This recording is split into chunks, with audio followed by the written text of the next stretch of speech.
Assalamualaikum warahmatullahi wabarakatuh. Perkenalkan, nama saya Jayani Salois Damara dengan NIM 2010105062 dari kelas 06 SMJE 004 dari Prodi Manajemen Universitas Pamulang. Di sini saya akan membuat video tentang analisis kegagalan Transmart dalam segi pemasaran guna memenuhi ujian akhir semester dari mata kuliah Sistem Informasi Pemasaran.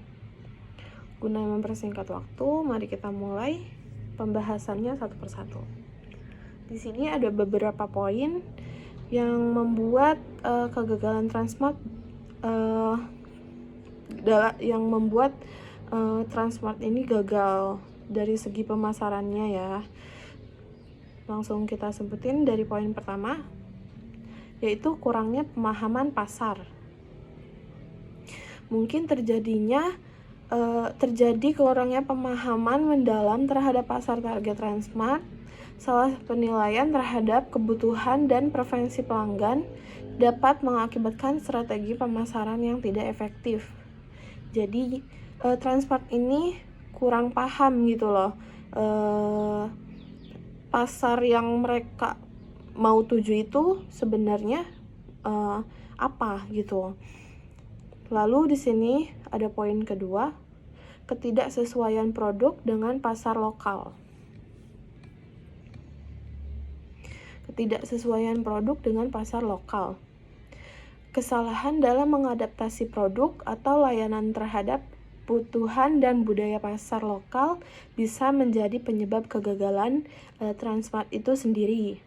Produk atau promosi yang tidak sesuai dengan kebiasaan atau keinginan konsumen lokal dapat menurunkan daya tarik beli dari si konsumen Transmartnya itu tersendiri. Poin ketiga, ada kurangnya inovasi dalam pemasaran. Ketidakmampuan untuk berinovasi dalam strategi pemasaran dapat menyebabkan kejenuhan konsumen.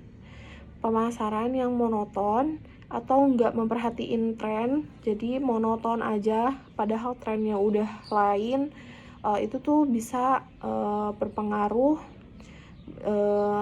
mengurangi daya tarik merek si Transmartnya itu. Jadi harusnya tuh kalau misalkan trennya udah berubah jadi kayak ini, kita ikutin gitu ke tren tersebut, bukannya tetap di situ-situ aja. Lalu ada poin keempat, kurangnya fokus pada pengalaman pelanggan. Jika Transmart kurang memperhatikan pengalaman pelanggan, baik di dalam toko maupun melalui saluran daring, ini bisa jadi kegagalan pemasarannya mereka. Pengalaman pelanggan yang buruk atau kurangnya upaya untuk memahami dan memenuhi kebutuhan pelanggan dapat mempengaruhi citra mereknya tersebut. Lalu ada poin kelima, tidak aktifnya kampanye promosi.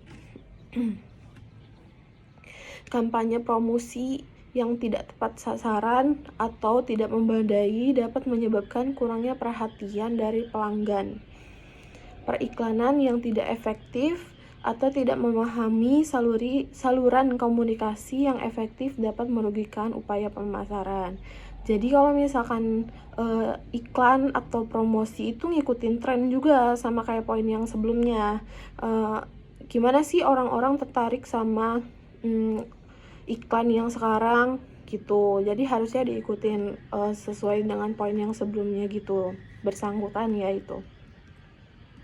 Di sini ada poin ke-6, tidak optimalnya pengelolaan stok dan penyediaan. Kesalahan dalam manajemen persediaan atau penyediaan produk yang tidak konsisten dapat mengakibatkan ketidaktersediaan barang atau ketidakmampuan untuk memenuhi permintaan pelanggan yang dapat merugikan reputasi dan pemasaran.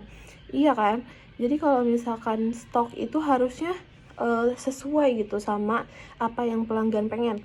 Kalau misalkan ada contoh sebuah tokonya itu kosong terus barang yang pelanggannya pengen, ya berarti kan konsumennya jadi kabur gitu.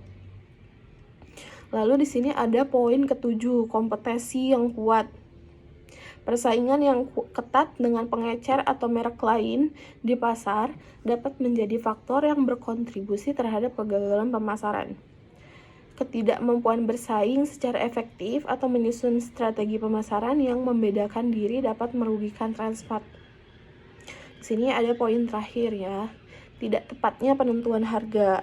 Kesalahan dalam menentukan strategi harga dapat berdampak pada daya saing dan persepsi nilai produk.